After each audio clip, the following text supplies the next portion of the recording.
जय गुरु माँ भगवान,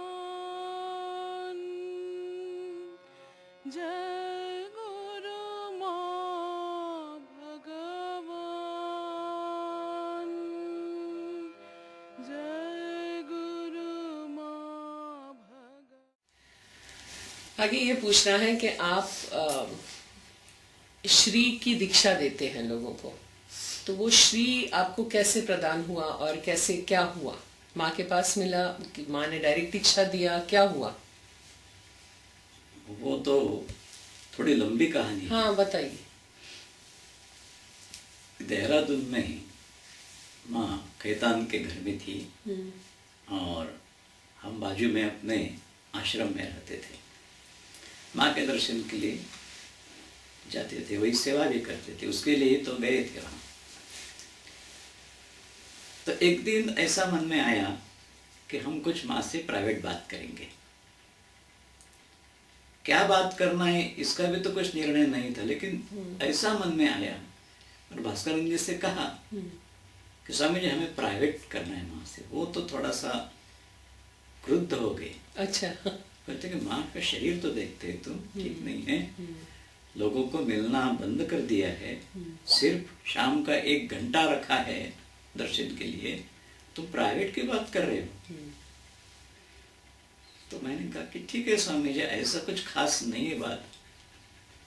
मैंने कहा कि तुमने बात उठाई है तो हमें माँ से ही पूछना पड़ेगा, मैं ऐसा नहीं कर सकूंगा कि नहीं कर सकते हैं। तो माँ को पूछ के आने बताया कि कल सत्संग के बाद माँ के साथ मुलाकात करने के लिए माँ ने कहा है। तो मेरी पत्नी भी मेरे ऊपर बहुत गुस्सा हो गई थी। अच्छा। कि माँ को क्यों तकलीफ दे रहे हैं। मैंने बोला ऐसा पूछने का तो कुछ है ही नहीं मेरे मन में, लेकिन ऐसा ही पूछा, इतना मन में आया जोर से, इसलिए पूछ लिया। तो दूसरे दिन गए वहां, जाने के बाद सत्संग तो हुआ। सत्संग के बाद माँ अंदर चली गई, हम थोड़ी देर बैठे रहे, बाद में गए। तो खेतान के जो माँ को जो कुटी देते हैं उसके बाजू में एक बहुत बड़ा विस्तीर्ण पेशवा जैसा है उनका, और वही चांदनी रात थी। अच्छा। और माँ ऐसी चौकी पर लेटी थी। तो बहुत अद्भुत दृश्य दिखता था, एकदम शांत, किसी भी आवाज में कुछ नहीं। हम ऐसे आ गए, समझो माँ ऐसी चौकी पर लेटी है, माथा इधर है, उधर से हम ऐसे आ रहे हैं और बिल्कुल धीमे धीमे आ रहे थे, लेकिन माँ कहते ऐसे आओ आओ। हम गए, मन में सोचा था कि प्रणाम करके निकल जाएंगे, पूछना तो कुछ था ही नहीं। तो प्रणाम कर रहे तो माँ कहते बैठो। अच्छा। अब माँ ने जब बैठो कहे तो थोड़ी देर बैठना ही है। बैठे और माँ ने ऐसे सवाल पूछना प्रारंभ किया हमें। हम तो सोचते थे कि कुछ बोलना नहीं माँ से।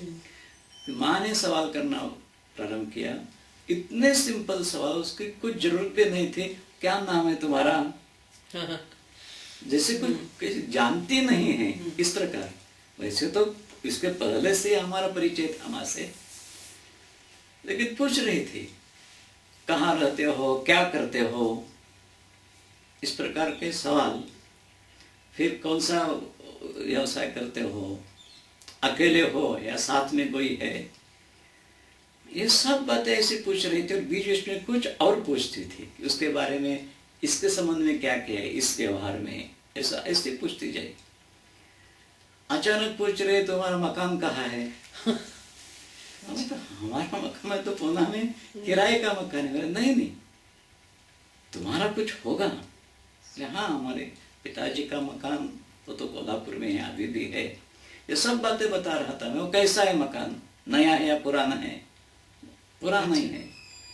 तो उसका छत कैसा है, अच्छा, उसमें कौल लगे है या टीन है सब। तो हमने कहा टीन लगे है। सब टीन है। हाँ सब टीन है। बार बार पूछ रही थी सब टीन है। तब मन में आया कि ऐसा क्यों पूछ रही है। तो फिर मैं खूब विचार कर रहा था कि कैसा है अपना घर। तो एक पोर्शन, ज्यादा से ज्यादा एक 2.5-3 फुट चौड़ा और इतना ही लंबा, उसके ऊपर टाइल्स है। इतना ध्यान में है। माँ को कहा कि हाँ माँ, इतना पोर्शन ऐसा ऐसे, तो हाँ ये बात। अच्छा।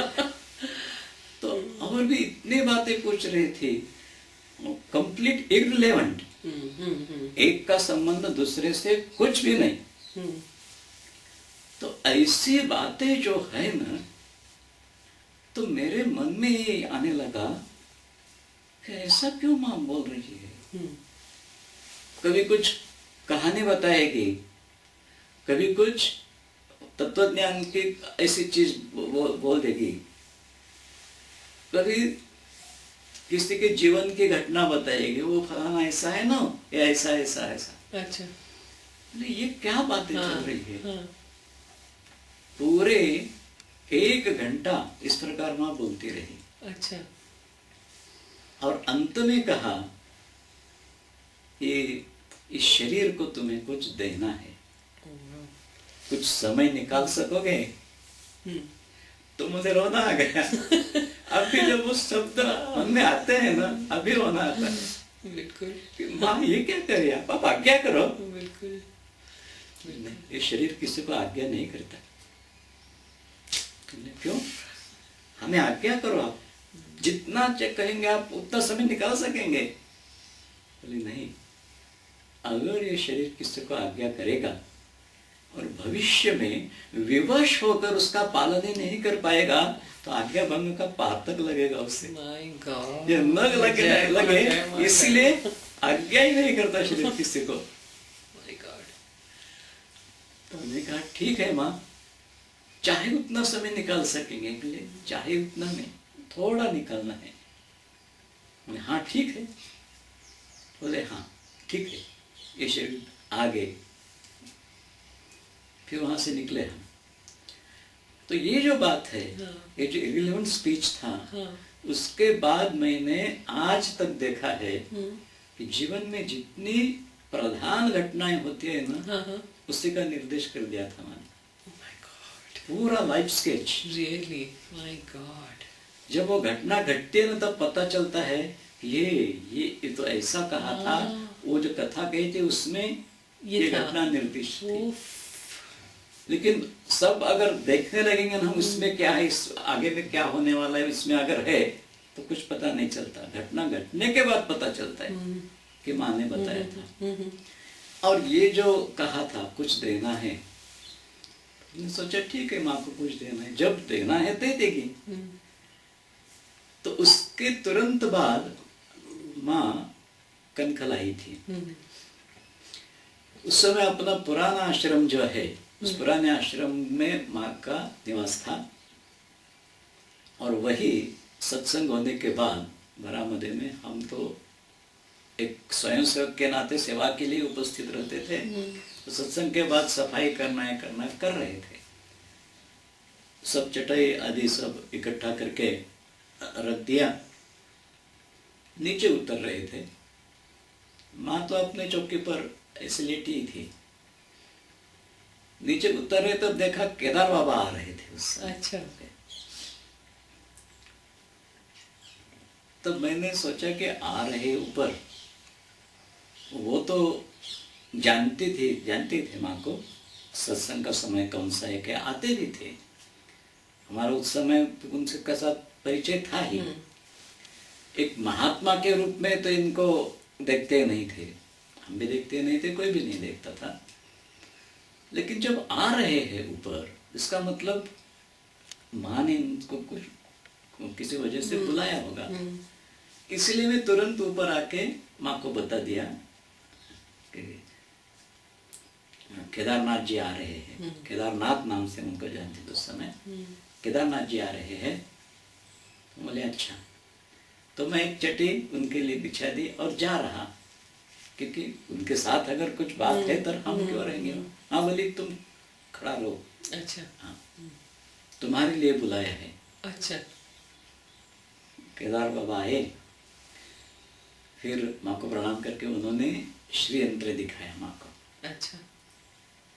और माँ ने कहा ये देखो, सिर्फ देखना, सिर्फ देखना, शरीर को देना है, लेकिन इस प्रकार का नहीं। अच्छा। तो प्रकार आदि में कुछ जानता भी नहीं था उस समय। मतलब ठीक है, उन्होंने श्रीयंत्र दिखाया, हमने देखा, माने का दर्शन करो किया।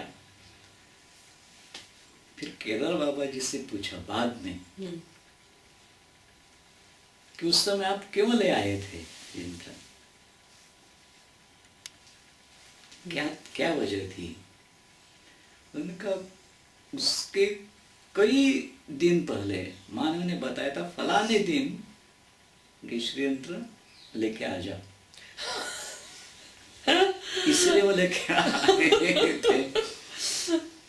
माने सब पूर्व नियोजित जैसा रहता है ना, उसी प्रकार। उसके बाद करीब 1 साल हुआ होगा, हम वृंदावन आश्रम में थे, सेवा में माँ के। ऐसे उसके दो मंजिल पर जो छत है माँ के ऊपर की कुटी के सामने, उधर माँ का सत्संग होता था।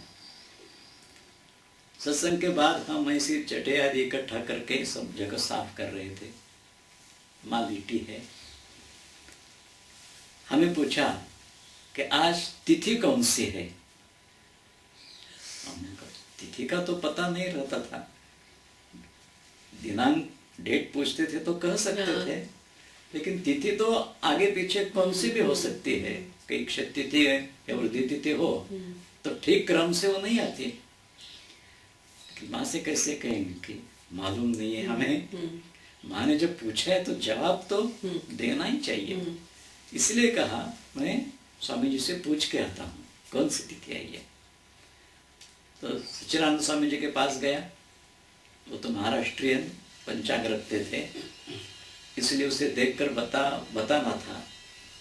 स्वामी जी से जब पूछा कि आज तिथि कौन सी है, उन्होंने कहा त्रयोदशी है।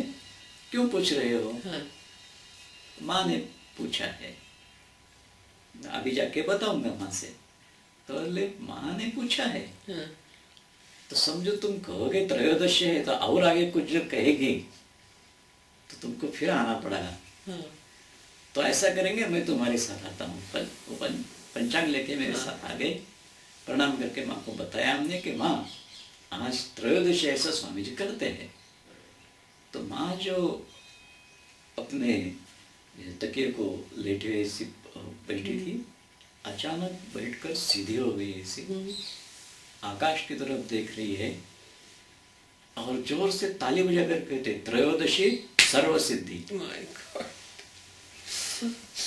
एक कहने के बाद एक ही क्षण में माँ पूरी तरह लाल हो गई। नाखून से लेकर बाल तक, सब वस्त्र भी, दांत भी, सब कुछ लाल, कुछ बाकी नहीं। हम आश्चर्य से देख रहे हैं कि एक क्षण में यह परिवर्तन। लेकिन दूसरे क्षण उनके मुख से बहुत से मंत्र निकलने लगे बाहर। वो भी हम सुन रहे और इतने आनंदित हो गए कि गुरुप्रिया दीदी आदि के मुख से हमने सुना था, कभी कभी माँ के मुंह से ऐसे मंत्र निकलते हैं। तो ये अवस्था देखने में आ रही है, इसका ही बहुत बड़ा आनंद हो रहा था। करीब 20 मिनट माँ के मुख से ये सब मंत्र आ रहे थे। मंत्र पूरे हुए 20 मिनट के बाद और माँ तुरंत अपने पूर्व भाव में आ गई, एक ही क्षण में, पहले जैसे। तो ये जो स्थिति है, ये भी शास्त्र में हमने कभी भी नहीं पढ़ी है, किसी के बारे में सुने भी नहीं है। विलक्षण अवस्था में जाते हैं महापुरुष, लेकिन धीरे धीरे फिर उस अवस्था में से निकल आते हैं सामान्य स्थिति पर, वो भी धीरे धीरे आते हैं। तो योगानंद जी का जो विधान है ना, कि बस उनकी स्थिति एक ही है, हमें दिखाने के लिए कुछ उसमें बदलाव आ जाएगा, दिखाने के लिए सिर्फ। तो स्वामी जी को उन्होंने उस क्षण कहा कि इन दोनों को पूजा सिखाओ। अच्छा। बोले, ठीक है। माँ बोलती मुहूर्त कौन सा है? तो उन्होंने पंचांग देख के फिर कहा कि उस त्रयोदशी के बाद जो षष्ठी आती थी, मार्गशीर्ष की षष्ठी से चंपा षष्ठी कहते हैं महाराष्ट्र में। वो बोले चंपा षष्ठी है तो बहुत बड़ा अच्छा मुहूर्त है। हमने ठीक है। उस समय ने पूजा सिखा। उन्होंने पूछा कहाँ सिखानी है? बोले पंचशिव मंदिर में। तो पंचशिव मंदिर में, हाँ ठीक है। स्वामी जी ने हमें कहा कि उस दिन सवेरे तुम्हारा पूजा पाठ खत्म करके आ जा। हम गए वहां। जाने के बाद हमारे मन में ये बात थी ही पहले से ही, लेकिन तब तक कुछ बोले नहीं थे। जब गए वहां, पत्नी भी साथ में थी, दोनों को सिखाने के लिए कहा था। तब स्वामी जी से पहले कह दिया कि ब्राह्मण शरीर है, इसलिए वैदिक पूजा हम पहले से ही जानते हैं। हाँ। तो आप सिखाएंगे इसकी जरूरत है ही नहीं। हाँ। पहले से आती है पूजा हमें। राइट। स्वामी जी ने पूछा, एक क्षण भर के लिए वो स्तब्ध हो गया। हमें पूछा कि माँ ने कौन सी पूजा आपको बताने के लिए कही है? शायद तुम्हारे सामने कहा इनको पूजा सिखाओ। मुझे ऐसा लगा कि किस प्रकार की पूजा आदि की चर्चा तुम्हारे पहले हुई होगी। नहीं, कुछ चर्चा तो नहीं हुई थी, लेकिन माँ को पूछ के आएंगे हम जाके। पहले जरूरत नहीं है। फिर क्या करेंगे? तुम्हें मालूम है उस दिन माँ के मुंह से जो मंत्र निकले वो क्या था? कौन से मंत्र थे तो हमें मालूम नहीं है, लेकिन आनंद तो इस बात का हुआ था कि ऐसी अवस्था हम लोग देख सकते हैं। तो ये बोला वो अशेष श्री विद्या है, अशेष श्री विद्या के मंत्र है। इसका अर्थ ये है कि वो माँ के मुंह से निकले हैं, पूजा सिखानी है। लेकिन एक बात करो, वो जो सब मंत्र मुंह से निकले थे माँ से, उसमें से तुम्हारे ध्यान में कौन सा मंत्र है बता दीजिए। वो तो जानते थे कि माँ अगर पूजा सिखाने के लिए कर रही है तो ये अवस्था भी तो वही करेगी। जिस मंत्र से हम पूजा करनी है वो तो हमारे स्मरण में रहेगा। हमारे तो ध्यान में कुछ भी नहीं है। पत्नी से उन्होंने पूछा, ध्यान में तो कुछ नहीं है, लेकिन मेरे मन में ऐसा आया शायद वो कुछ जानती होगी। अच्छा। कोशिश करके कुछ जान सकेगी।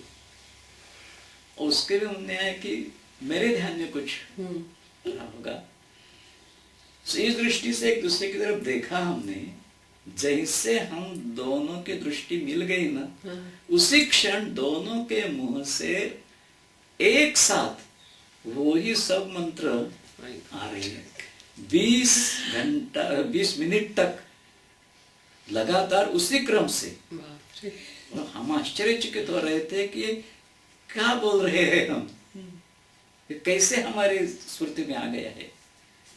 पूरा जब हम बोल चुके 20 मिनट, तब स्वामी जी ने कहा इसका अर्थ है ये विद्या माँ ने तुमको दी है।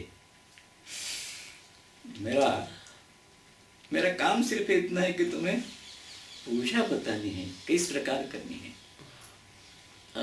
उस दिन से शुरुआत करके उन्होंने आगे करीब 6 महीने तक 3-4 घंटा रोज वो सिखाते थे। अच्छा। तो इस तरह श्री विद्या के मंत्र और श्री विद्या का पूजन विधि ये तो बता दिया। हाँ। उसके बाद 1.5 साल से श्री यंत्र माँ ने हमें दिया। अच्छा। और वो क्या कहानी थी कि भास्करान जी के पास से आपको जो श्री यंत्र मिला? वो स्फटिक वाला। ये जो है चांदी का था। हाँ। ये चांदी का उसकी माँ क्या कहानी है वो बताइए। ये जो चांदी का माँ ने ये जो गणपतराय दवे ये जो थे बीके शाह जी के नजीक के थे, तो उनके द्वारा बनवा के लिया था। और वो फिर माँ के पास आया और वो माँ ने हमें प्रदान किया। अच्छा। वो जो प्रदान किया उसका भी किस्सा बहुत अजीब है। हाँ, वो बताइए। कि उस समय हाँ। हम यहाँ से हमें अहमदाबाद भेज दिया माँ ने। कि वहाँ आश्रम रोड पर इनका वृंदावन सोसाइटी ऐसे कुछ का मुन्ना नाम का बंगला है, वही गए। माँ ने कहा था सब कुछ सुन लेना, उसी के अनुसार उनसे सब हमने सुन लिया। और वो श्रीयंत्र उन्होंने दिया हमारे पास और कहा कि माँ के सूचना के अनुसार हमने इसकी प्राण प्रतिष्ठा की है, लेकिन प्राण प्रतिष्ठा के बाद पूजा बिना इसे रख नहीं सकते, तुमको पूजा करनी पड़ेगी। पूजा आती है, हम पूजा जानते हैं हमारी, लेकिन हम इसकी पूजा नहीं करेंगे जब तक माँ हमें प्रदान नहीं करती है। अच्छा। कि माँ ने गए शरीर को कुछ देना है। और माँ तो अत्यंत विकल थी, उससे बिमपुरा में ही थी, हम इधर यमहास में रहे थे उस समय। इतनी विकल थी कि हाथ भी उठा के रखना पड़ता था ऐसा। तो ऐसी हालत में हमने सोचा कि अभी तो माँ कुछ दे नहीं सकेगी, कुछ बता नहीं सकेंगे, लेकिन जब शरीर ठीक हो जाएगा और दे देगी, तब तक इसकी पूजा तो हम नहीं करेंगे। तो उन्होंने कहा कि कौन कौन है वहाँ में? स्वामी भास्कर जी है, सच्चिदानंद जी है, निर्वाणदा भी थे, वो है, तो सच्चिदानंद है, बस उनको बताओ इसकी पूजा करना। ठीक है, ये तो हो सकता है, लेकिन उनके पास दे देंगे। यहाँ आके उनके पास दे दिया। देने के बाद भास्करानंद जी से उन्होंने कहा कि यंत्र आया है तो माँ के पास आप दे दीजिए। उनका शरीर तो माँ का ठीक नहीं है, इस प्रकार की बात हम कर नहीं पाएंगे। तब उनको क्या लगा कुछ पता नहीं, ऊपर जाके माँ से निवेदन किया। अच्छा। कि यंत्र आया है, सच्चिदानंद जी के पास से वो पूजा करेंगे उसके। माँ ने कहा सच्चिदानंद को बुलाओ। बुलाया। बुलाने के बाद पूछती है कि देने का मुहूर्त कौन सा है? उन्होंने देख के कहा कि आज का मुहूर्त कितना अच्छा है। चतुर्दशी अमावस्या है, मंगलवार है, और भी 2-4 योग बताए उन्होंने कि ये भी आज ही है, लेकिन आप जब कहे उस समय का आजू बाजू का मुहूर्त हम देख लेंगे। बोले बुलाओ उनको। हमें बुला लिया। माँ हाथ भी उठा के रखना पड़ता था, लेकिन उठ बैठी। और श्रीयंत्र हम लेके गए माँ के पास। माँ ने उसे दोनों हाथ से ऐसा उठाया, ऐसा लगाया, थोड़ी देर तक ऐसी रही, और बाद में मेरी तरफ देखते देखते मेरे हाथ में दे दिया। जब देखते देखते हाथ में दिया ना, तो तुरंत एक बात ध्यान में आ गई। जब हमारी दीक्षा हुई थी, मेरी और मेरी पत्नी की, तो दीक्षा के समय मेरी पहले बाद में पत्नी की, लेकिन जब बाहर आने के बाद मैंने देखा कि उसके चेहरे पर कुछ आनंद नहीं है। मैंने कहा क्या ये दीक्षा के बाद तो कैसा आनंद होना चाहिए। उन्होंने जो बात बताई, इससे मुझे ऐसा लगा कि सब गलत हुआ है। ओह, अच्छा। फिर स्वामी जी से बात कही कि स्वामी जी आप तो थे उस समय, लेकिन ये सब गलत रीति से है, ऐसा मुझे लगता है। अच्छा। वो हंस गए। वो बोले माँ के संबंध में गलत, ठीक है हम माँ से बात करेंगे। हाँ। लेकिन थोड़ा अंदर गए हो फिर बाहर आए, ऐसे कहते तुम ही बात करो माँ से। अच्छा। गलत है कहाँ है? उन्होंने कहा कि अच्छा हम ही बात करेंगे, ठीक है। मेरी पत्नी के साथ गया वहाँ, माँ से निवेदन किया कि ऐसा ऐसा बताती है और मेरी दृष्टि से गलत हुआ। तब माँ कहती है तुम्हारी साधना का इसकी साधना से संबंध रखना था, इसलिए ऐसा हुआ। मुझे इसमें से कुछ भी मैं नहीं जान पाया। शास्त्रीय दृष्टिया ऐसा हो ही नहीं सकता। और माँ तो कह रही है, एक तो पूर्ण विश्वास था माँ के प्रति, लेकिन अपनी बुद्धि अपने पास रहती है ना, इसलिए बीच बीच में ऐसा ही लगता था कि ये गलती हो गई कैसी, माँ से गलती कैसी हो गई। लेकिन जब माँ ने षड्यंत्र मेरे हाथ में दिया और मेरी तरफ देख रही है ऐसा, उसी क्षण सब जान गया कि किस रीति से मेरी साधना का इसके साथ संबंध रखा है। अच्छा। ये श्री विद्या के साथ। अच्छा। श्री विद्या एक माध्यम है और इस माध्यम से दोनों की साधना का संबंध रखा था। माने वो कैसे क्या बात कुछ अलग है, लेकिन उस समय मैं जान गया। अच्छा। और इतनी अपना अपराध मालूम होने लगा कि ये कैसी बात हम इससे गलत कर रहे थे। तो इस प्रकार वो षड्यंत्र माँ से हमें चांदी का मिला। उसके बाद कई साल से माँ अज्ञातवास में नैमिषारण्य में थी। उस समय ऐसे ही शाम के समय अचानक पूछा हमें, स्फटिक का षड्यंत्र मिला? हमने कहा नहीं माँ, आपने तो चांदी का दिया है। एकदम चुप हो गई माँ, कुछ बोली नहीं। तब भी मुझे ऐसा मन में आया कि दिया है चांदी का और पूछ रही है स्फटिक का मिला क्या? क्या है ये, ऐसा क्यों माँ पूछ रही है? कि ठीक है, शायद और कोई हो तो समझ सकते हैं कि शायद ध्यान में नहीं रहा होगा। माँ के संबंध में तो ये सोच नहीं सकते कि ध्यान में नहीं रहा होगा। बीच बीच में मन में विचार आता था, लेकिन असर ऐसा कुछ होता नहीं था उसका कि अश्रद्धा तो उत्पन्न नहीं होती थी। तो उसके बाद माँ का शरीर शांत हो गया, कुछ साल बीत गए और गिदर स्वामी जी ने हमें बुलाया था। तो उस समय हमेशा स्वामी जी के साथ शाम के समय घूम रहे थे आश्रम में इधर उधर। बाद में शिव मंदिर में आके बैठ गए वो, हम भी बैठे। उन्होंने अचानक पूछा, स्फटिक का षड्यंत्र मिला? सेम टोनिंग जैसे माँ के मुंह से सुनाना, वो ही आवाज। एकदम चौंक गया मैंने कहा स्वामी जी क्यों पूछ रहे हैं आपसे?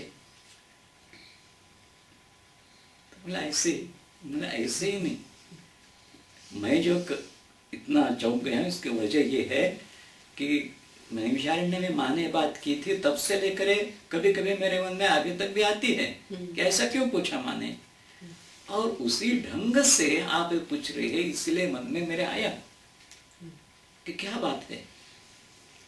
तब उन्होंने कहा वो जो माँ नैमिषारण्य की जो बात है ना, उसके कई दिन पहले एक राजकोट के कोई माँ के भक्त है जो इस स्फटिक के उनके खान भी है,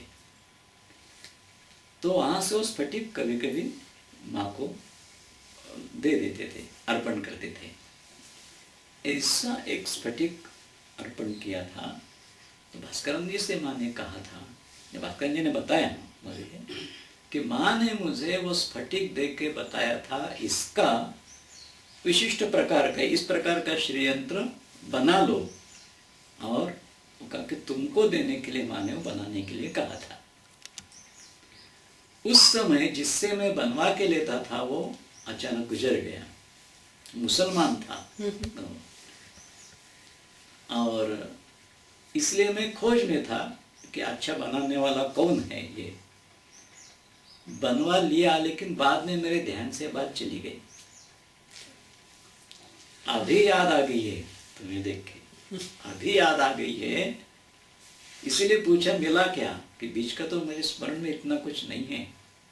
हमने कहा अभी तक तो मिला नहीं है, लेकिन अगर माँ ने बनाने के लिए कहा है आपको और आपके बनवा लिया है तो दे दीजिए। वो बोले कहाँ है मुझे पता नहीं, इतनी जगह घुमा है मैं, कहीं वो रखा है कुछ पता नहीं। मैंने कहा एक करना स्वामी जी, जब कभी आपको मिल जाएगा ना तुरंत हमें उसका पता कर देना, हम वही आके आपसे ले लेंगे। तो बोला ठीक है।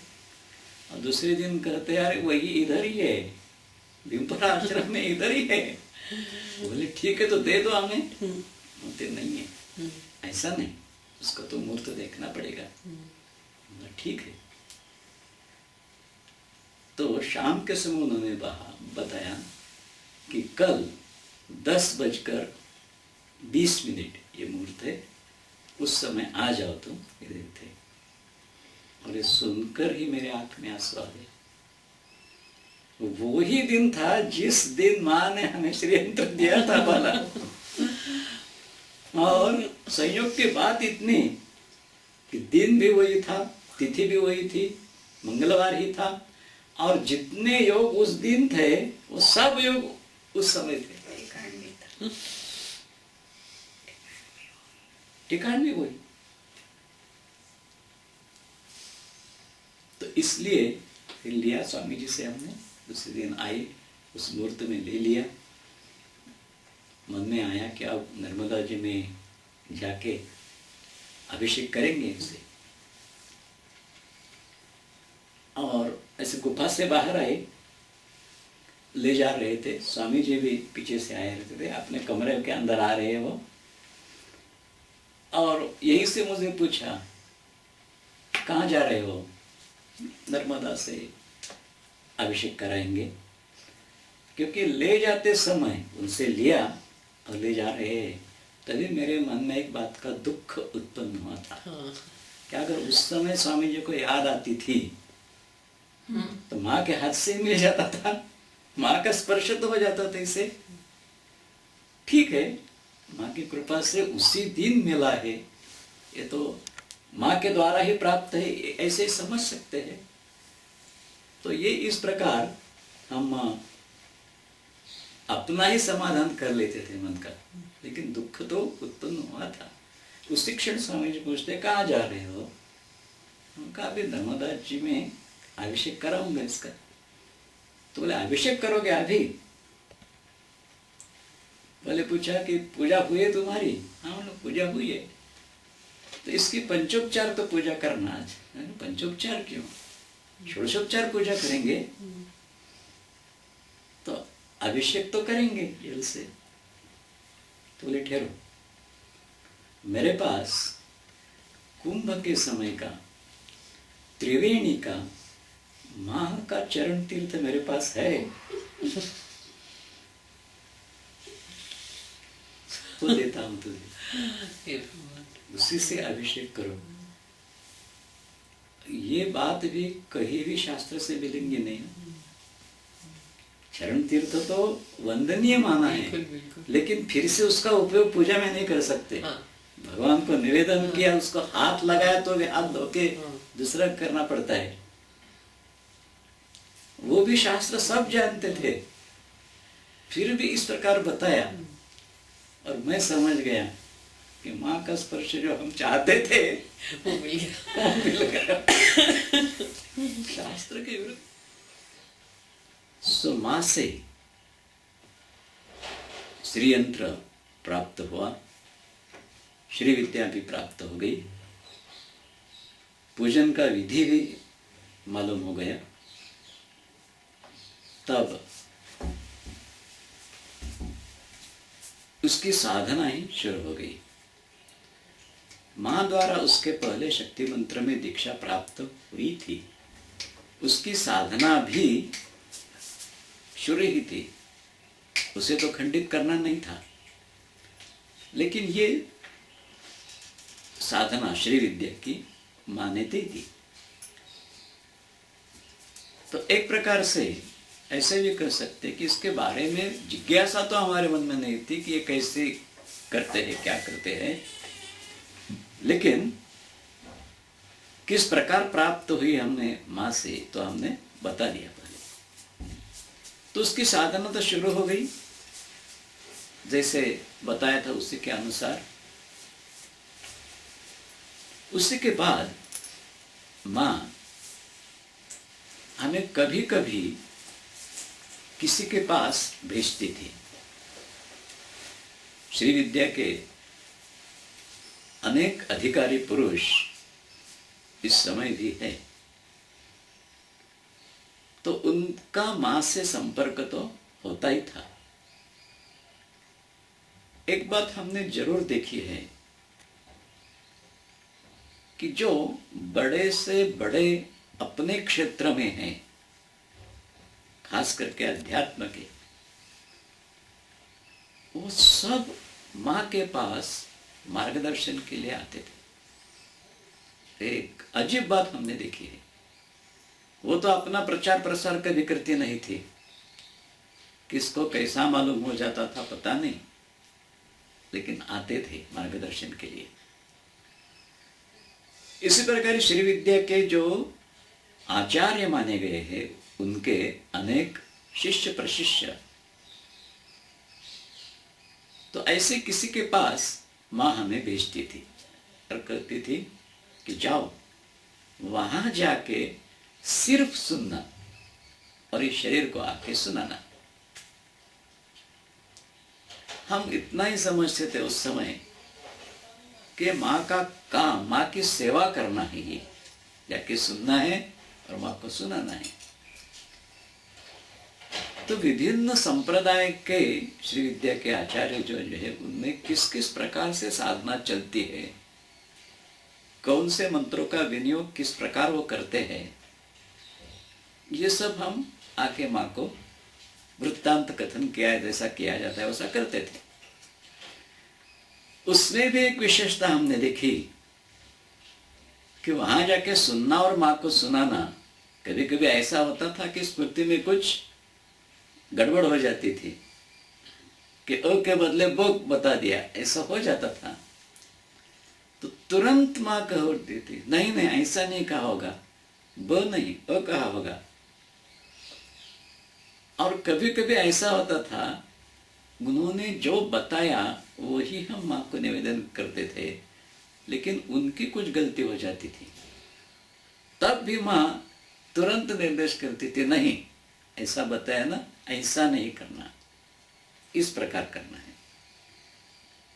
तो ये बड़े अजीब बात इस समय हमें मालूम हुई। ऐसे ही कि अनेक आचार्यों के पास गए, माँ को वृत्तांत कथन किया।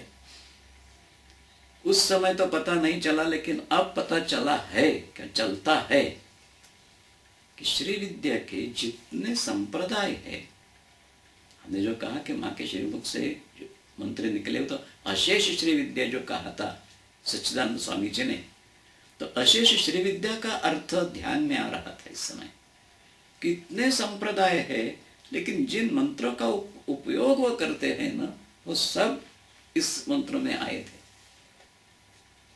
उसका सिर्फ विनियोग कैसा करना, एप्लीकेशन कैसा करना, भिन्न संप्रदाय में भिन्न भिन्न पद्धतियां हैं।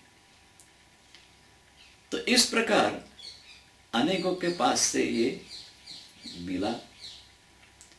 हम पूजन ठीक विधि से, जैसा माँ ने बताया था वैसा, और इन सब विधियों के संबंध में माँ ने कहा था कि जब समय मिले इसका अनुसरण भी कर सकते हैं। तो किसी समय विशेष में इस प्रकार की उसकी विशेष पूजाएं कुछ करते थे। अचानक एक दिन ऐसा हुआ, ये करीब श्री विद्या की दीक्षा माँ से प्राप्त हुई और पूजा का विधि सीख लिया, पूजन प्रारंभ किया। करीब 21 साल इसका हमने ये किया, पूजन किया। उसके बाद 21 साल के बाद विराम नहीं किया है, शुरू ही है। लेकिन 21 साल के बाद एक घटना हुई। उस समय तो माँ का शरीर नहीं रहा था,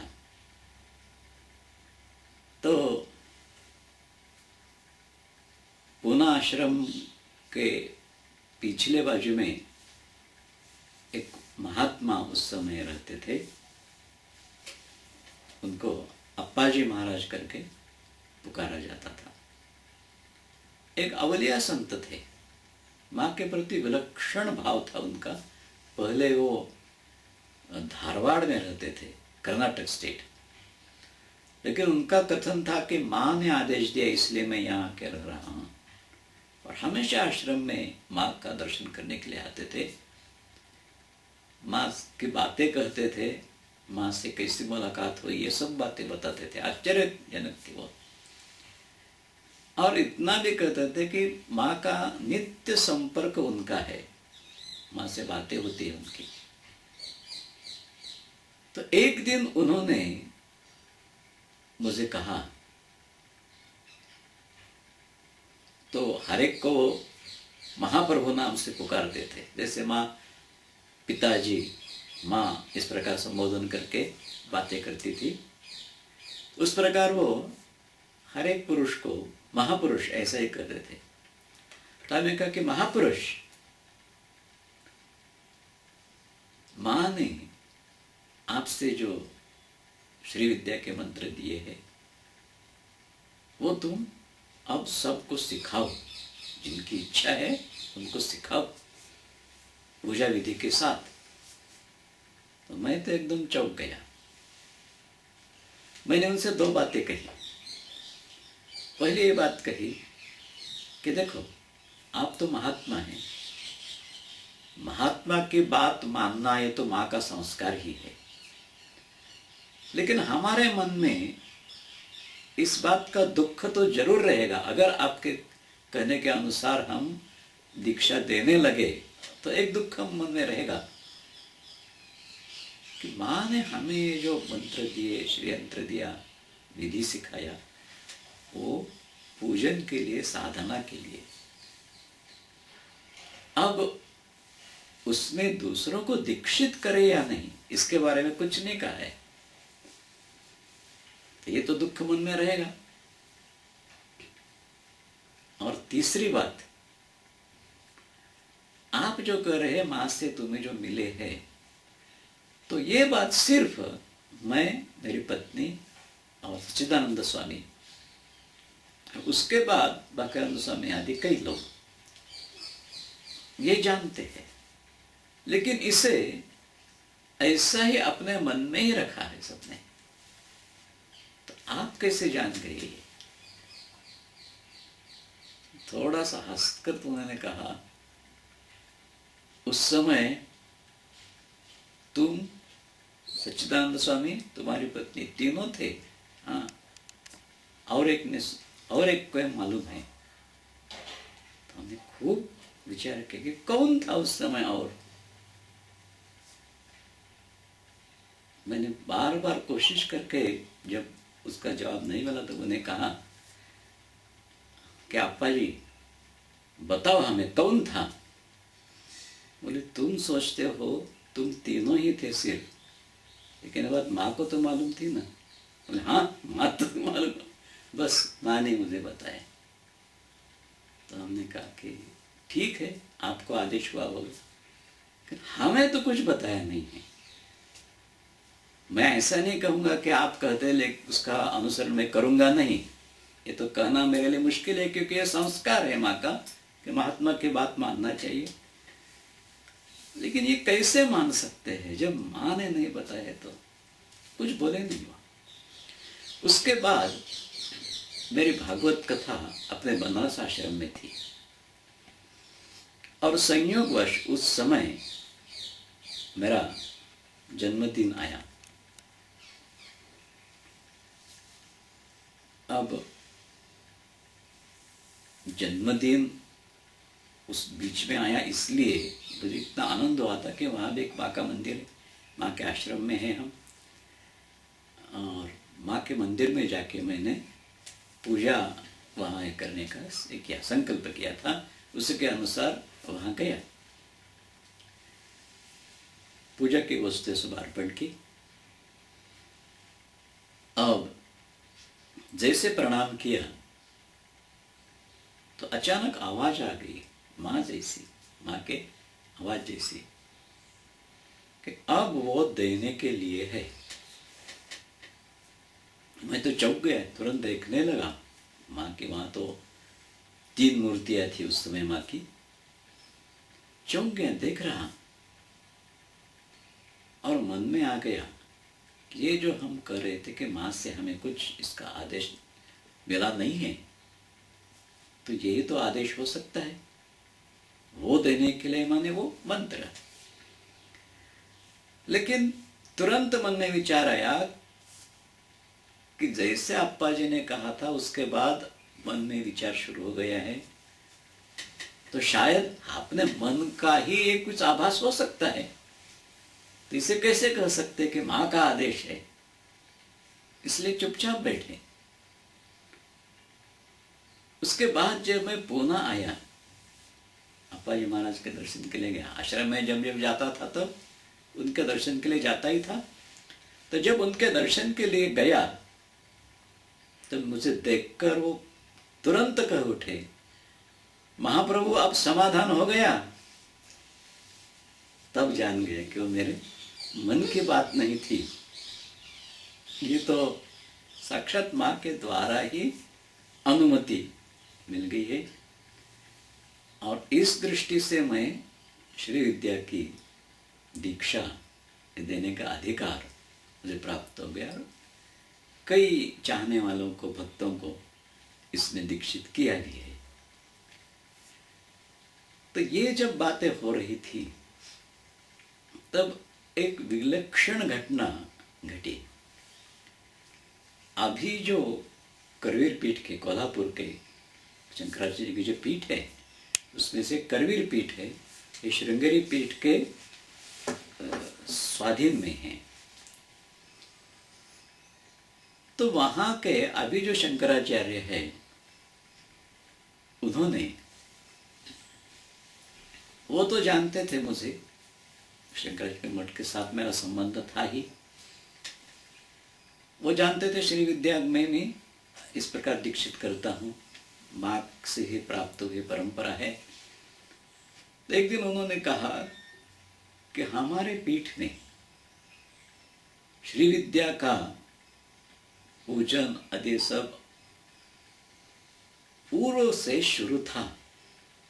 ये बात तो सत्य है, शंकराचार्य जी के हर एक मठ में श्री यंत्र रहता है और श्री विद्या का पूजन अर्चन चलता ही है। तो ये कहते हैं कि बीच में ऐसा कुछ हो गया है कि ये परंपरा हमारी खंडित हो गई है, ये रुक गई है, पूजन आदि सब बातें भूल गए। वस्तुतः ये होना चाहिए कि जो शंकराचार्य बनेगा उसको पहला जो है स्वामी जो है, उन्होंने शिष्य को ये मंत्र भी देने चाहिए और इसका पूजन आगे शुरू कर रखना चाहिए। लेकिन उन्होंने कहा कि परंपरा हमारी खंडित हो गई है, तो श्री विद्या की परंपरा हमें फिर से शुरू करना है। तो मैंने सोचा कि ये कैसे करेंगे? हम तो मंत्र दे सकते दीक्षा में, लेकिन खंडित परंपरा शुरू करने का क्या विधि है? तो जानना बड़ा मुश्किल था। फिर मन में आया कि ठीक है, जाएंगे। मां से प्रार्थना की कि देखो, ये चाहते हैं श्री विद्या की दीक्षा, तो देना फर्ज है हमारा, ये तो आपकी ही सेवा है। लेकिन इससे उनकी खंडित हुई परंपरा शुरू हो गई या नहीं, इसका तो हम भी नहीं समझ सकेंगे।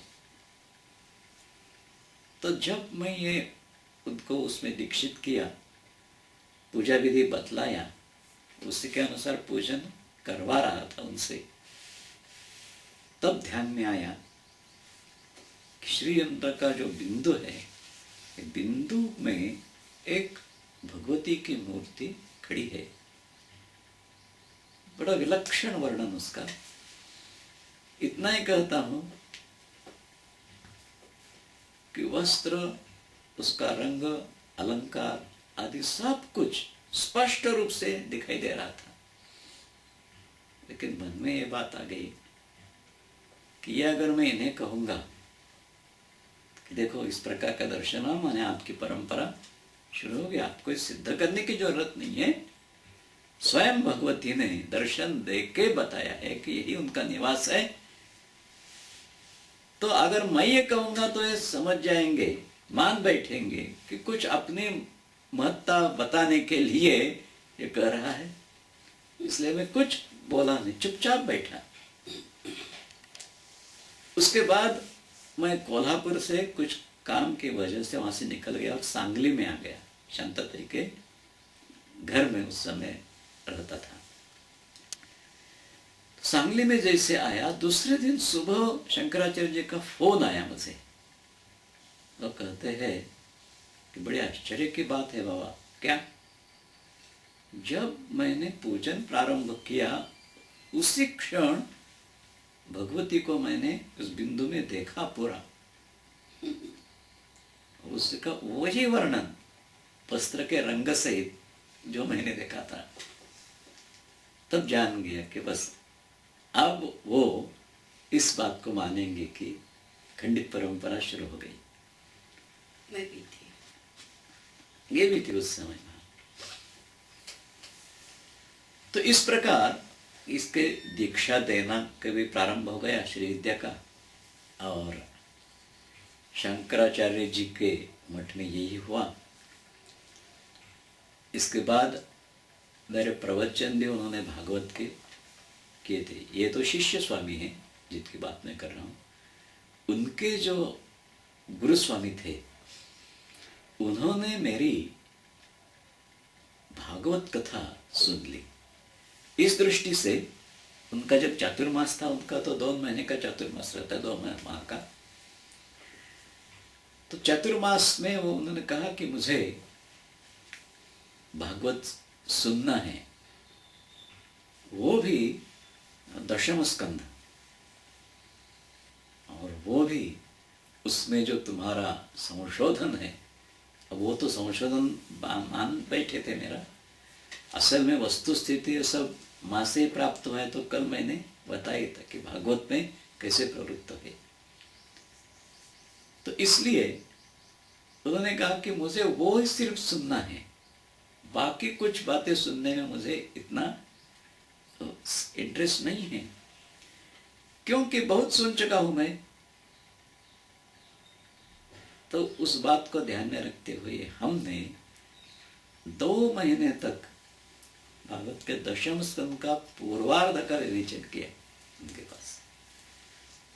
तो किस प्रकार एक एक भागवत के शब्द के अर्थ हो सकते हैं, किस प्रकार गलत अर्थ लगाए गए हैं, इसमें रूपकात्मक अर्थ क्या है, आदि सब बातें जब मैं बताई बहुत प्रभावित हो गए। उन्होंने इसके लिए मुझे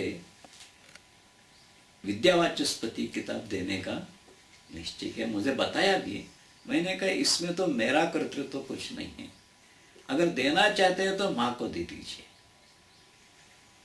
तो बोले ऐसा तो हम नहीं कर सकते। बोले मैं तो नहीं ले सकता। करीब 2 साल इस प्रकार की हमारी वार्ता हो रही थी। हर साल वो कहते थे कि ये ऐसा क्यों कर रहे तुम, तो तुम्हें लेना ही चाहिए। समझो माँ के द्वारा तुम्हें मिला, ऐसा समझो। मिला ऐसा समझूंगा नहीं। फिर एक बरक का समझौता हो गया कि जो ये देंगे, वो पत्र देंगे मानपत्र जैसा, और इस किताब का उल्लेख करके देंगे, उसमें इसका स्पष्ट उल्लेख होना चाहिए कि आनंदमयी माता जी के द्वारा प्राप्त। इसका अगर उल्लेख करेंगे तब मैं स्वीकार सकूंगा। तो ये दोनों में समझौता हो गया, और उसके बाद उन्होंने ये किताब दे दी हमें, विद्यावाचस्पति। जब ये किताब दिया मुझे, तो समारंभ तो हो ही गया उसका। उसी में मैं गया था, साथ में तो कोई नहीं। शांतता ही उस समय उनके घर में कुछ कार्य उपस्थित था, इसलिए आ नहीं पाई। तो मेरे मन में इस बात का दुख हुआ। मामी थी। सिर्फ मामी थी। इस बात का दुख हुआ कि ऐसा कोई नहीं है। अगर मेरे माता पिता जो रहते थे तो बात अलग, और मेरी भी उम्र इतनी हो गया, अब ऐसा किताब लेके करेंगे क्या इसको।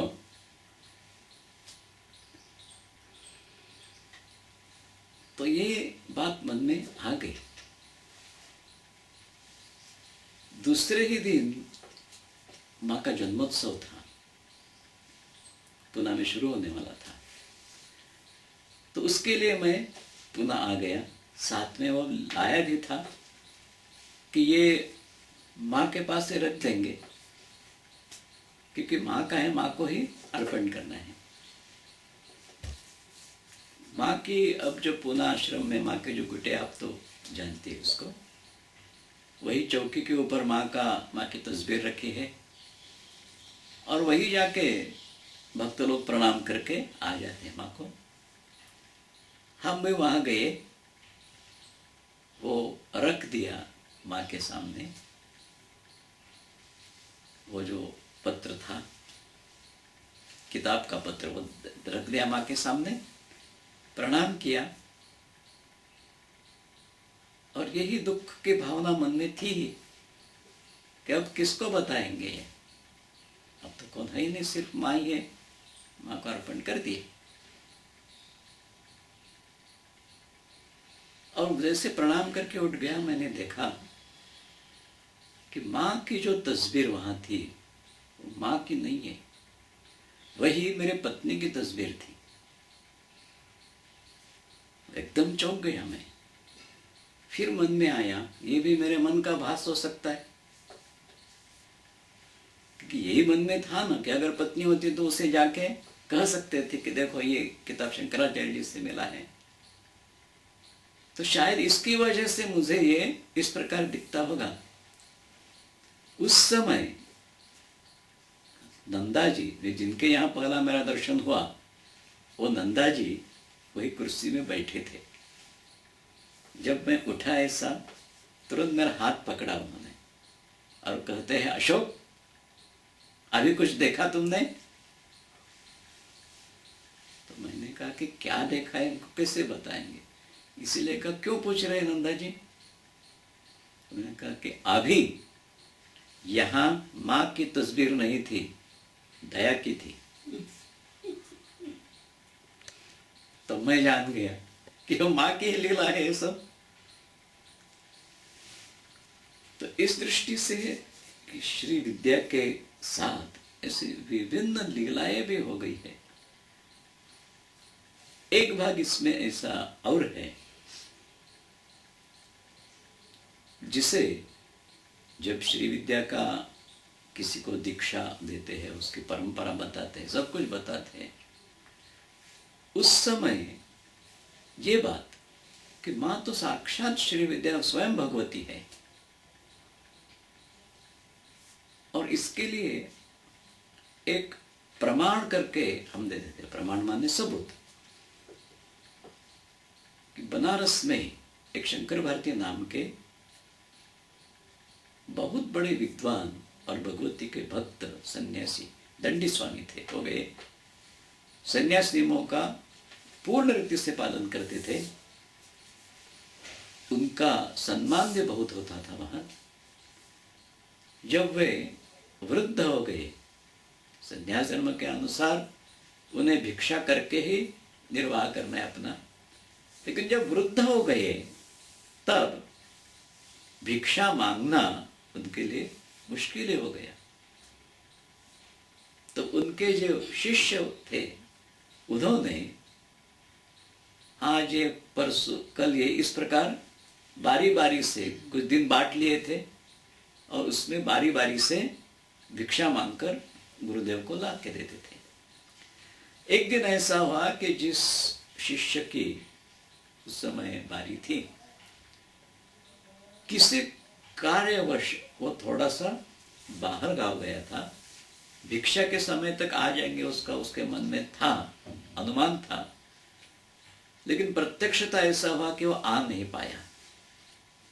सिर्फ उस दिन नहीं, 3 दिन हो गए लेकिन वो आया नहीं। दूसरे किसी को मालूम भी नहीं, इसलिए दूसरा कोई नहीं आता था। 3 दिन भूखे ही रहे शंकर भारती जी। अब उनके मन में आया, सन्यासी तो है और किसी को पास भिक्षा के समय ही जाके भिक्षा लेने और बाकी अपना कुछ किसी को बताना नहीं। तो उठ गए, बाहर आ गए। ये इतने उच्च कोटि के साधक थे कि स्वयं भगवती उनके साथ बातें करती थी। वो जहाँ रहते थे वही राजा राजेश्वरी का मंदिर में ही रहते थे और नित्य राजा राजेश्वरी से बातें भी होती थी उनकी, इतना अधिकार था उनका। तो वहां से बाहर निकले।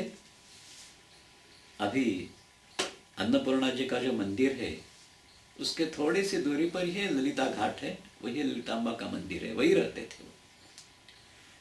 तो आ गए अन्नपूर्णा जी के मंदिर में और भगवती को मन ही मन कहा कि देखो मां, तुम्हारी नगरी में मैं भूखा हूं, जो कुछ करना है आप करो। वापस आ गए। जैसे वापस आ गए, इस राजा राजेश्वरी के मंदिर के बाहर ही एक ब्रह्मचारी खड़ा था। ये आते ही उसने भोजन का डब्बा उनके पास दे दिया और कहा कि आनंदमय माता जी ने भेजा है। ये देख रहे उसकी तरफ और वो कहता है, मां ने कहा है आपसे कि बाबा इसके आगे आपकी भिक्षा आश्रम से आती रहेगी जब तक आपका शरीर है। ये इतना चौंक गए कि मन ही मन मैंने भगवती को निवेदन किया और पहले से ही जानकर उन्होंने सब प्रबंध करके रखा है। राजा राजेश्वरी के पास आए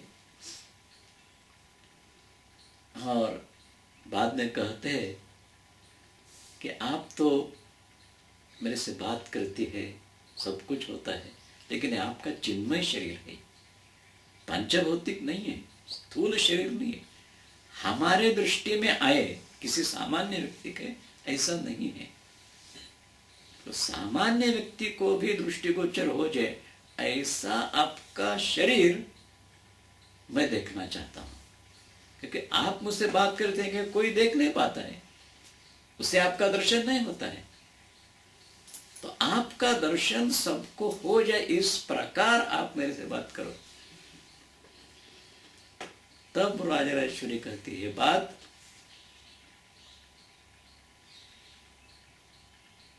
वो कहते हैं कि अगर मेरा ऐसा स्वरूप देखना है तो आनंदमयी माता जी का दर्शन करो।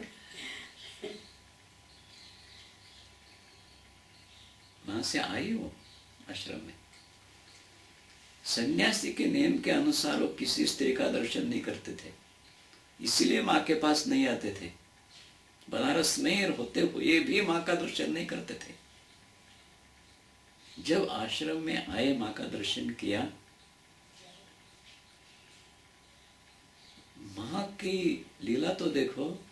माँ उन्हें याद दिलाती है कि पूर्व में किस प्रकार दर्शन माँ का उन्होंने किया है। बहुत पुरानी बात जो इनके ध्यान में भी नहीं है, और उसके बाद कई बार माँ का दर्शन उन्होंने किया है। तो इस घटना का उल्लेख करके मैं जो श्री विद्या की दीक्षा लेते थे उन्हें यही कहता था कि साक्षात भगवती ने उनकी परंपरा से आपको यह भी श्री विद्या प्राप्त हो रही है। लेकिन मन में विचार था कि इसके लिए प्रमाण क्या है। और मैंने सबूत, क्या सबूत है इसका? मेरी श्रद्धा है इसके ऊपर कि ये बातें जो गुरुप्रसाद जी की किताब में लिखी है वो सत्य है, ऐसे मेरी श्रद्धा है। लेकिन दूसरा आगे का ऐसा कैसा मान जाएगा? वो बोला तुम्हारी श्रद्धा के अनुसार तुमने माना, सबूत क्या है इसका? तो मैं ढूंढ रहा था कि भारती जी का कोई शिष्य प्रशिष्य होगा अथवा भारती जी ने कहीं इसका लिख के उल्लेख किया है क्या? तो ऐसा उल्लेख मिलता नहीं था। एक दिन ऐसा हुआ,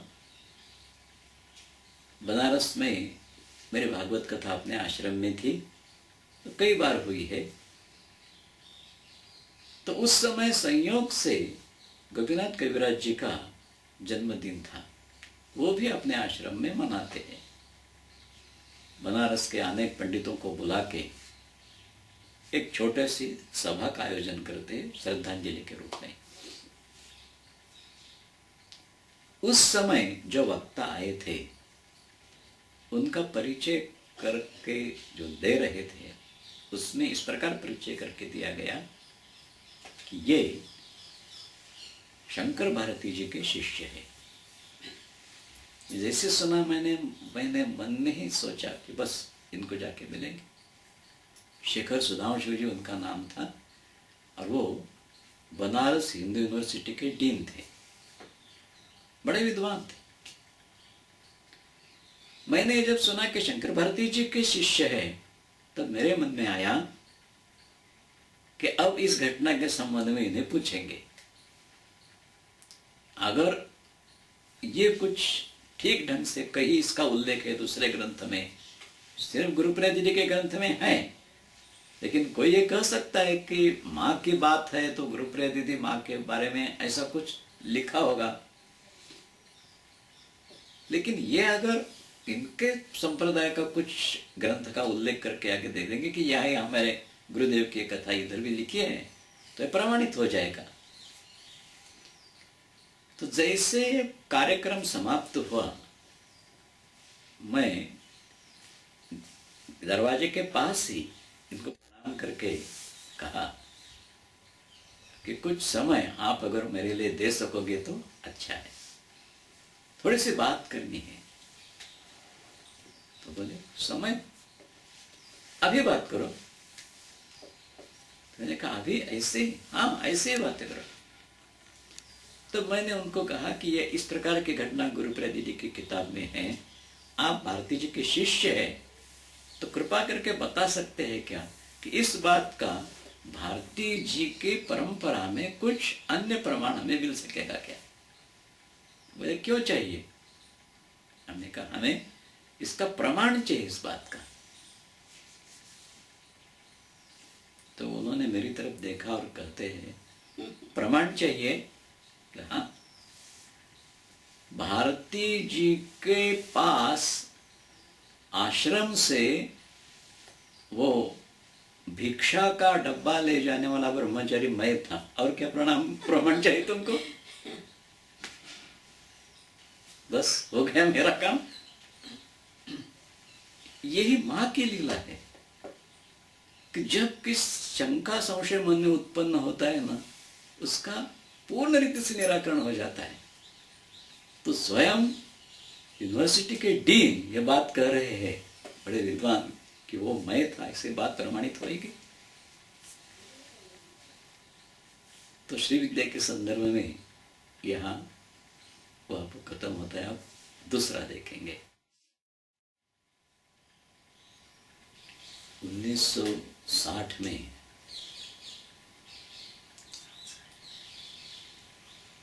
जब माँ का दर्शन हमने किया और पूरी तरह से अपने को माँ के चरणों में समर्पित करके रखा कि इसके आगे आध्यात्मिक जीवन में जो कुछ होगा माँ की सलाह से ही होगा। तो कुछ दिन माँ की सेवा में इधर उधर रहे, यहाँ तक कि जब किसी की दीक्षा होती है तो उसकी सब तैयारी करना आदि सब सेवा करते रहते थे।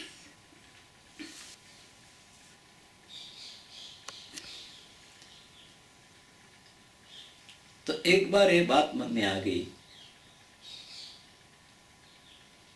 कि माँ को तो हम परम गुरु के रूप में देख रहे हैं, तो माँ से ही दीक्षा प्राप्त करेंगे। लेकिन जो देखते थे उस समय तो यही था कि दीदी माँ तो दीक्षा देती थी, कभी कभी गुरुप्रिया दीदी भी। तो हम ये नहीं चाहते थे कि माँ के साथ किसी के द्वारा दीक्षा ले। और पूछताछ करने के बाद यही सब कहते थे कि माँ तो दीक्षा नहीं देती है। स्वयं माँ के मुंह से ये बात हम लोगों ने भी सुनी है कि ये शरीर किसी का गुरु नहीं है। ये भी बात सुनी है कि जैसा बजाओगे वैसा सुनोगे। और मन में तो अभिलाषा थी कि माँ से ही दीक्षा प्राप्त करेंगे। लेकिन आश्रम की परंपरा में तो दीदी माँ दे रही है, गुरुप्रिया दीदी दे रही है। उनका ही शरीर शांत होने के बाद निर्वाणानंद जी, भास्करानंद जी, ये जो प्रमुख महात्मा जिनके द्वारा माँ पुरस्चरण करवा चुकी थी, वो ही करते थे। इस बात को हम इस रीति से जानते थे कि सब तैयारी तो कर देते थे, यहाँ तक कभी कभी संकल्प भी करवा लेते थे। इसलिए इन महात्माओं के द्वारा जो दिया जाता है वो जानते थे और हम समझते थे कि ये बात सत्य है कि किसी को माध्यम बना के, मीडियम बना के माँ ही कर रही है ये। लेकिन क्यों न जाने मन इस बात को स्वीकार नहीं करता था कि ऐसे किसी माध्यम के द्वारा नहीं, जब माँ तो स्वयं। तो ये बात एक बार हमने गुरुप्रिया दीदी सीखी। वो पूना में कुछ दिन माँ ने उन्हें रखा था। तब हमने उनसे कहा कि दीदी, हमारे मन की एक बात है। क्या? हम माँ से दीक्षा चाहते हैं। और हंस पड़ी, बोली सब तो जानता है। हमने कहा बात ठीक है, लेकिन माँ तो कहती है ना, जैसा बजाओगे वैसा सुनोगे। हमारे मन में माँ के प्रति गुरु भाव है, समझो, तो हमें वैसा ही प्रतिसाद मिलना चाहिए। वो हंस पड़ी। उसके बाद एक बार माँ पुणे आई थी, दीदी भी थी। हमें देखते ही, मैं और मेरी पत्नी दोनों को देखते ही गुरुप्रिया दीदी ने कहा कि अरे, मन की इतनी बात माँ से क्यों नहीं पूछते हो? माँ से कैसे पूछेंगे? बात पूछो। हम गए, माँ से कहा कि कुछ आपसे बात करनी है। क्या बात करनी है? कहा कि आपने कई बार कहा है ये शरीर किसी का गुरु नहीं है, और जैसा बजाओगे वैसा सुनोगे। तो दो बातें आपके मुंह से निकली है। मन की इच्छा तो है, आप ही हमारी गुरु। आप दीक्षा देती है या नहीं, इस बात को हम छोड़ देंगे, लेकिन इतना निश्चित कि हमारे लिए गुरु आप ही। ये सुनकर माँ कहती है, भगवान तुम्हारा गुरु। बार बार हम दोहरा रहे थे, इसलिए अचानक बाद में माँ ने कहा, भगवान तुम्हारा गुरु। 3-4 बार कैसा, भगवान तुम्हारा गुरु, भगवान तुम्हारा गुरु। माँ को प्रणाम करके हम बाहर आए। गुरुप्रिया दीदी पूछती है कि क्या हुआ? कैसे ऐसा हुआ? तो बोलते, भगवान तुम्हारा गुरु। अरे, माँ ने स्वीकार किया है, माँ ही गुरु तुम्हारा। हमने सोचा वो विश्वास तो हमारा है ही, लेकिन हम दीक्षा चाहते हैं। तो बोली अब देखेंगे माँ क्या करती है। उसी के बाद करीब 1974 में माँ पुनः आश्रम में थी। ये आषाढ़ का महीना था।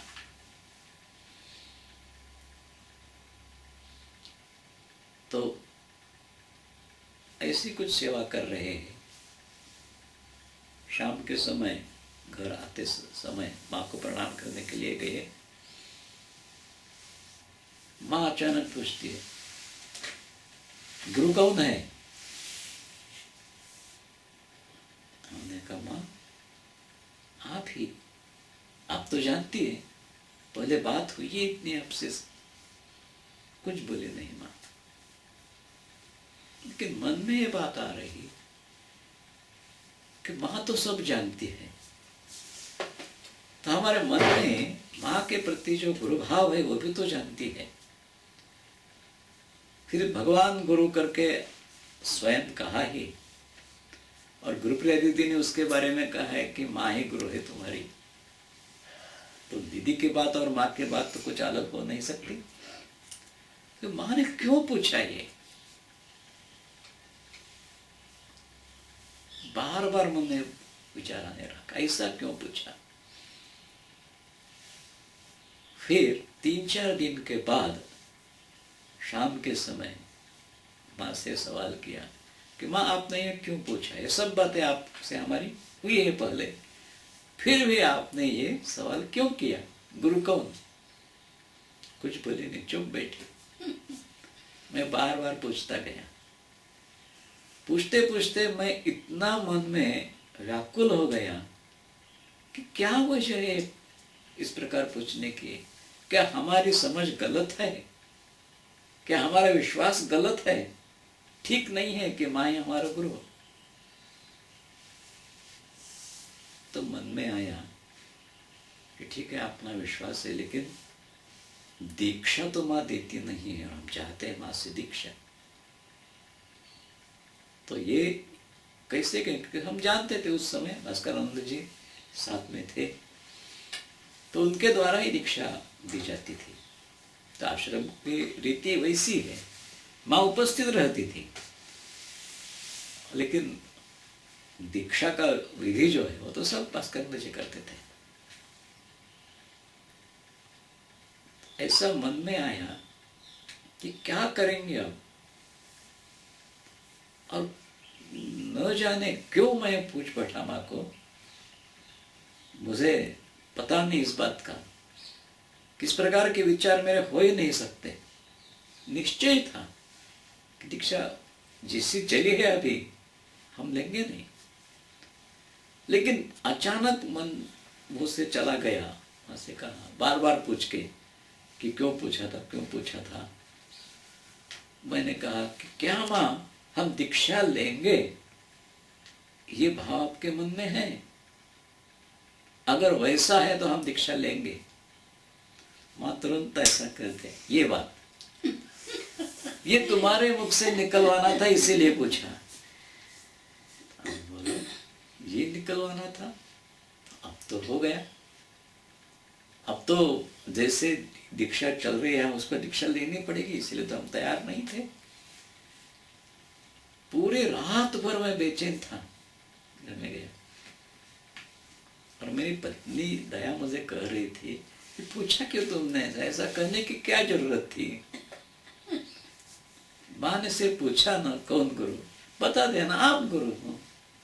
इतना बाद में फिर से क्यों पूछा तुमने ये बात, ये सब करके अगर आप चाहते तो दीक्षा लेंगे, ये सब करने की कोई जरूरत नहीं थी। और इतना भी उसने कहा कि तुमने पूछा है, तुमको जवाब देना है ना, मैं तो इस झंझट में पड़ने वाली हूँ, माँ ही मेरी गुरु है। तो इससे तो मैं और अधिक बेचैन उठा कि करेंगे क्या। फिर दूसरे दिन सुबह जल्दी मैं गया आश्रम में, और उस समय माँ और भास्करानंद जी दोनों थे। और माँ से कहा कि आपने कहा तो ठीक, ये मुंह से निकलवाने के लिए, लेकिन एक बात पक्की है कि हमारी जो श्रद्धा है, भावना है, आप हमारी गुरु, इस भावना को थोड़ी सी भी ठेस नहीं पहुंचनी चाहिए। ऐसा नहीं कि कोई दीक्षा दे वो आपकी शक्ति से ही देगा, ठीक रहेगी बात, गलत नहीं, फिर वे हमारा जो भाव है वो नष्ट हो जाएगा। अगर ये भाव नष्ट नहीं होएगा तब हम दीक्षा लेंगे, नहीं तो लेंगे भी नहीं। इतना कहने के बाद आश्वस्त हो गया कि बस। तो कुछ बातें घुमा फिरा कर मां बोल रही है और कहती है बाद में, मेरा एक ही कहना था कि हमारी इस भावना को ठेस नहीं पहुंचनी चाहिए कि आप हमारे गुरु। तब पहले माँ ने कहा कि देखो, बुला बुला के दीक्षा देना अपराध है, और जो चाहता है उसे नहीं देना ये भी अपराध है। मैंने कहा इसका अर्थ तो शायद हम जो समझते वैसा तो है ही, लेकिन न जाने माँ तो बहुत होशियार है, शब्द प्रयोग इस प्रकार करेगी। तो फिर मैंने वही दोहराया कि ठीक है, चाहने वाले को नहीं देना अपराध है, तो जिस तरीके से तुम देती हो दीक्षा, वो भी तो इसका होगा ना। जो आप आके पूछता है, दीक्षा की इच्छा करता है, उसे किसी के द्वारा दे दी दीक्षा। ये हम नहीं चाहते हैं। हमारा भाव आप गुरु, वो नष्ट नहीं होना चाहिए। तो मां ऐसा कहते बस, वो मेरे ध्यान में है अभी, इस प्रकार बनेगा बस। तब भास्करानंद जी कहते हैं कि अब कुछ मत बोलो, तुम्हारा भाव नहीं नष्ट होगा। और उसी के अनुसार उसके बाद जो दिन माँ ने बताया, उस दिन हम गए थे। वो दिन था रथ यात्रा का दिन। बड़ी खुशी की बात थी हमारे लिए कि पहले दीक्षा जो हुई दोपहर में हुई। सुबह तो संकल्प किया, उसके बाद भक्त लोग आए थे, इसलिए गाड़ी में मां को बिठाकर उसकी रथ यात्रा निकाली थी। बड़ा आनंद हो रहा था। और उसके बाद कुछ घटनाएं ऐसी हुई कि उस समय एक मिसेस बोस, नाम तो मेरे ध्यान में इतना नहीं आ रहा, कल्याणी बोस, उनका विषय अभी नहीं है, कई साल पहले वो शांत हो गया। वो भी थी और अपने आश्रम में एक गीता दीदी नाम की थी। ये जो अभी बनारस में वो नहीं, दूसरी थी। उनका सरनेम डे ऐसा था। ये गीता बैनर्जी है और गीता डे। उसके भाई की भी दीक्षा थी, जो दिन माँ ने बताया था उस दिन ही।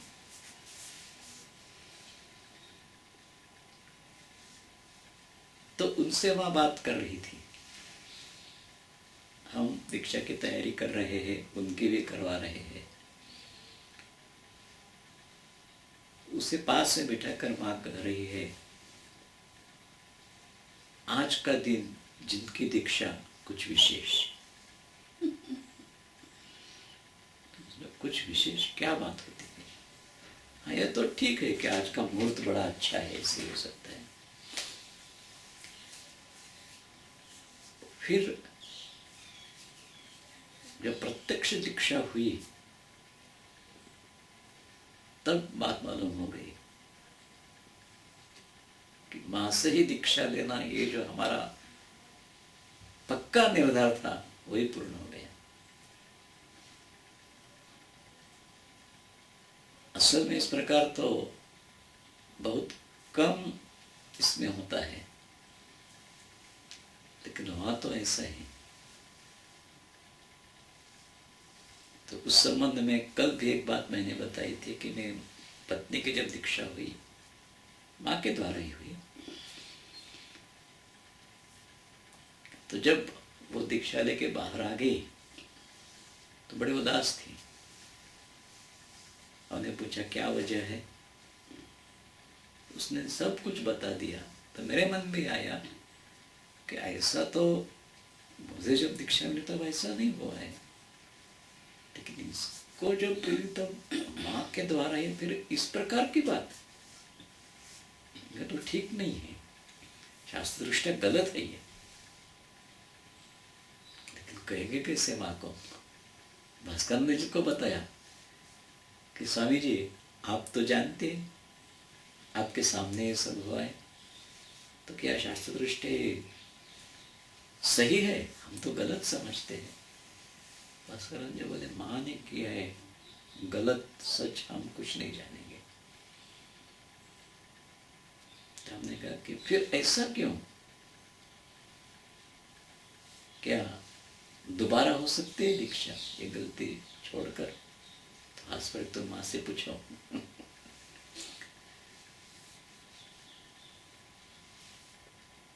तब हम गए माँ के पास, फिर से पत्नी के साथ गए और कहा कि माँ ये ऐसा ऐसा कर रही है, आपने कहा था कि किसी को नहीं करना यहाँ का तरीका। फिर भी मैंने बार बार पूछने के बाद उन्होंने मुझे बताया है। तो ये गलत कैसे हो गया? क्षण भर माँ चुप बैठी और मेरी तरफ देख के कहा कि तुम्हारी साधना से इसका संबंध रखना था, इसकी साधना का संबंध रखना था। मुझे कुछ अर्थबोध नहीं हुआ इसका।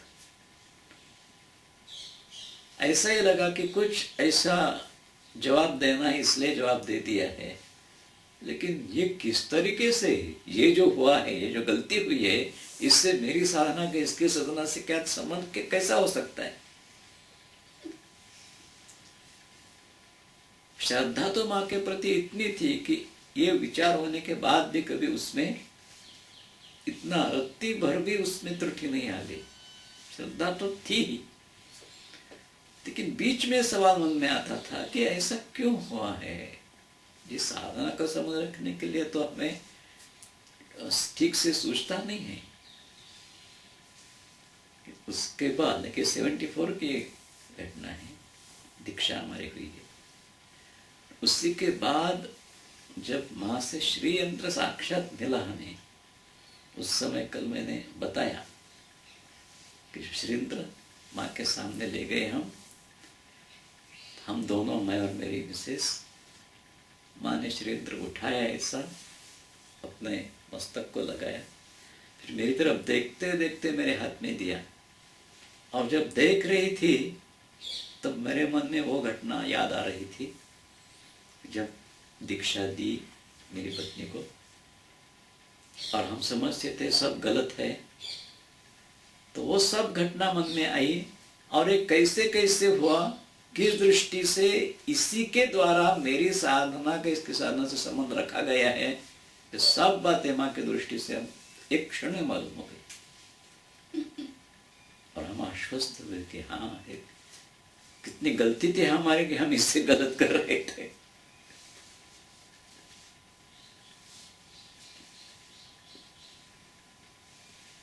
तो दीक्षा के संदर्भ में जो हमारा भाव था कि माँ से ही दीक्षा लेंगे, पूर्ण